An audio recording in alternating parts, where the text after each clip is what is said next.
సభకు నమస్కారం.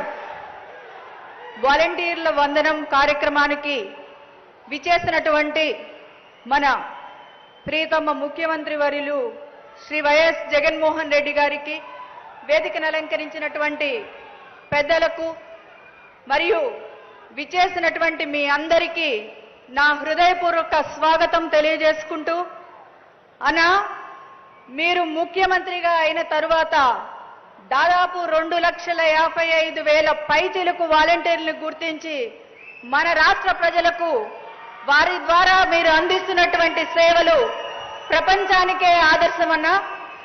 ఈరోజు చంద్రబాబు నాయుడు గారు చెప్పారు, బాబొస్తే జాబ్ వస్తుంది, ఇంటికొక ఉద్యోగం ఇస్తాను, నిరుద్యోగ భృతి ఇస్తాను అని చెప్పి మాట తప్పిన పరిస్థితులు మనందరికీ తెలుసన్నా. మీరు ఈ వాలంటీర్ వ్యవస్థ తీసుకువచ్చినప్పుడు వాళ్ళు మాట్లాడినటువంటి అవాకులు చవాకులు కూడా రాష్ట్రమంతా చూశారు. ఈరోజు తెగిడిన నోటితోనే పొగడ్తలు కురిపించేటువంటి పరిస్థితికి వాలంటీర్ వ్యవస్థను మీరు తీసుకువచ్చారు. అదే కదా పాలన అంటే.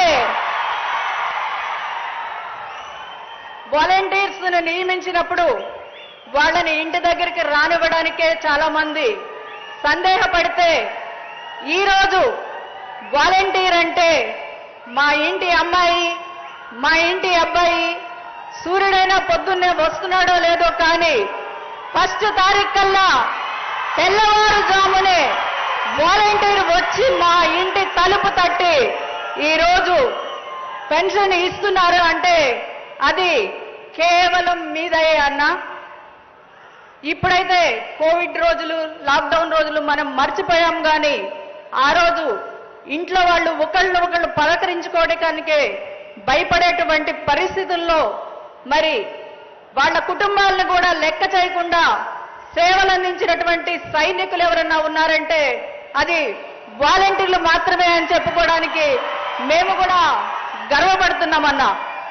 ఇంకా చెప్పాలి అంటే, ఈరోజు ఎవరన్నా పెద్దవాళ్ళకి బాగోపోతే తల్లిదండ్రులు బిడ్డలకైనా ఫోన్ చేస్తున్నారో లేదో కానీ ఈరోజు వాలంటీర్కు ఫోన్ చేసి, అమ్మా మా పెన్షన్ ఏమన్నా ముందు ఇవ్వగలుగుతావా అంటే ఒక వాలంటీరు 2 కిలోమీటర్లు వెళ్ళి ఆ 3,000 తనే అందించినటువంటి చరిత్ర కూడా ఈరోజు మన ఆంధ్ర రాష్ట్ర వాలంటీర్లకు ఉందని చెప్పుకో